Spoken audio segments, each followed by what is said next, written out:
So yun guys, dito tayong ulam.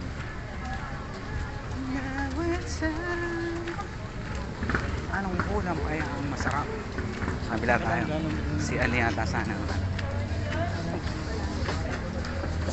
Ayan guys, daming ulam dito. Ano? Anong ulam?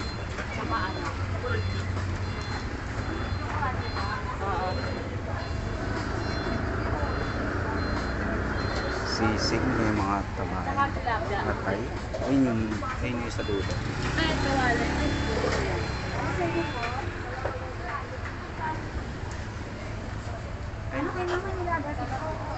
Eto nga po. Adobo ba yan?